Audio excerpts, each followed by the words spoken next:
Halo semuanya, perkenalkan nama saya Safia Mariana. Hari ini kita akan mempelajari tentang bencana alam likuifaksi. Apa sih likuifaksi itu? Likuifaksi adalah suatu fenomena bergeraknya tanah yang menyebabkan seluruh fasilitas, bangunan, atau segala sesuatu yang ada di permukaan bumi, permukaan tanah, akan tertimbun dan bergerak masuk ke dalam tanah. Fenomena ini sudah pernah terjadi di Indonesia, yaitu pada tanggal 12 Oktober 2018 terjadinya likuifaksi di Kota Palu. Untuk mengetahui lebih jelasnya fenomena ini, ayo kita lihat video berikut ini. Likuifaksi merupakan peristiwa hilangnya kekuatan lapisan tanah akibat adanya getaran yang membagikan sebuah beban atau siklik berulang, seperti getaran yang disebabkan oleh gempa bumi yang akan menimbulkan perubahan di dalam deposit tanah yang berupa peningkatan tekanan air pori sehingga tanah tidak mampu menopang beban yang ada di atasnya. Biasanya, gempa yang dapat menyebabkan likuifaksi ini adalah gempa yang berskala besar, yaitu lebih dari 6 skala Richter. Kota Palu terjadinya likuifaksi karena gempa yang terdapat di kota tersebut memiliki skala 7,4 skala Richter. Selain itu juga, tanah yang jenuh dengan air menyebabkan dan menjadi salah satu faktor pendukung Kota Palu terjadi likuifaksi. Untuk mengetahui lebih jelasnya bagaimana peristiwa likuifaksi ini terjadi, saya akan mendemonstrasikan dengan bahan-bahan yang sudah saya siapkan. Di sini ada pasir, ada miniatur rumah-rumahan, tetapi ini saya menggunakan kotak perhiasan dan beberapa hiasan rumah. Ada air, ada aquarium yang akan kita gunakan untuk melihat kondisi dari jenuh tanah, dan ada skateboard yang akan memberikan goncangan yang kita asumsikan seperti gempa yang berskala kekuatan besar. Pertama-tama, kita akan memasukkan air ke dalam aquarium.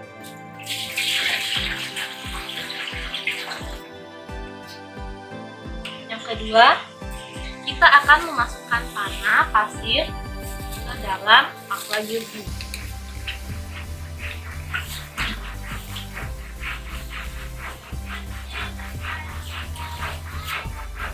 Kita letakkan terlebih dahulu.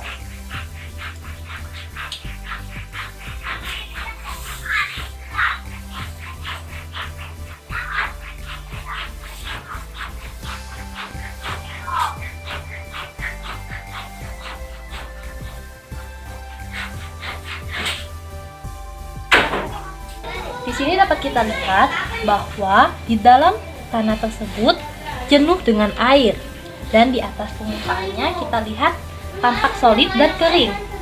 Oke, kita akan memasukkan miniatur rumah kita ke dalam sini.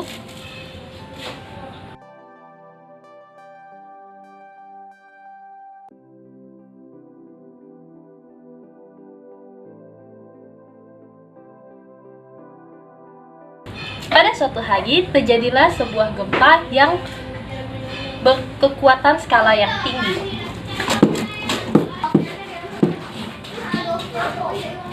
Kita dapat melihat bagaimana bangunan-bangunan.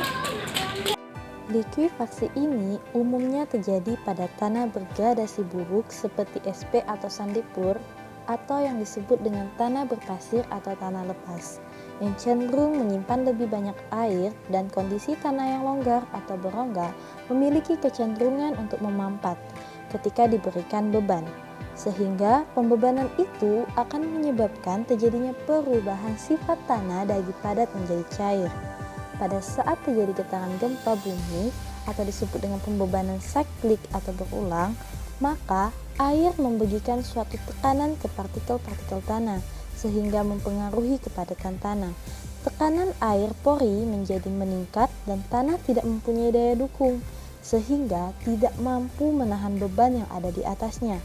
Maka terjadi amblasnya bangunan ke dalam tanah. Sekarang, apa saja dampak dari adanya bencana likuifaksi ini? Yang pertama, seluruh bangunan, fasilitas, dan segala yang ada di permukaan tanah akan tertimbun ke dalam tanah dan menyebabkan kerusakan. Yang kedua, pengangkatan struktur lapisan yang ada di bawah tanah.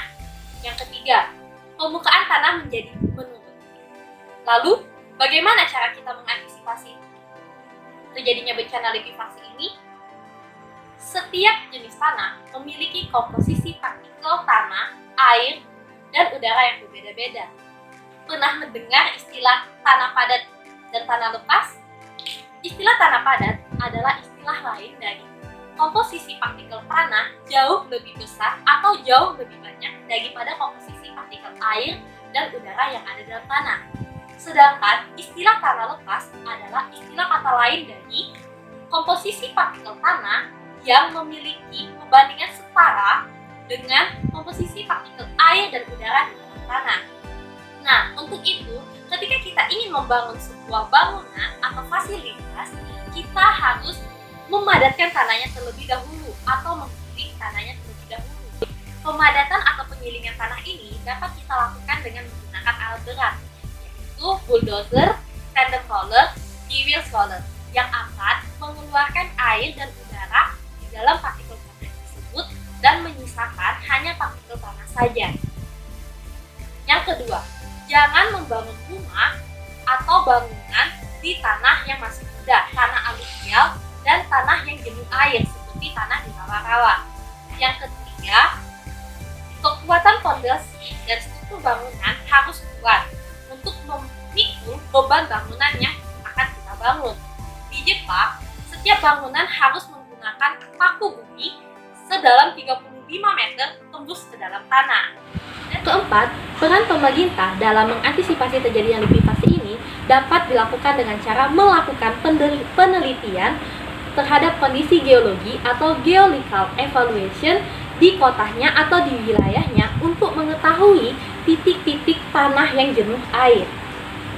Lalu, apa yang harus kita lakukan bila terjadinya likuifaksi di tempat daerah yang kita tinggali?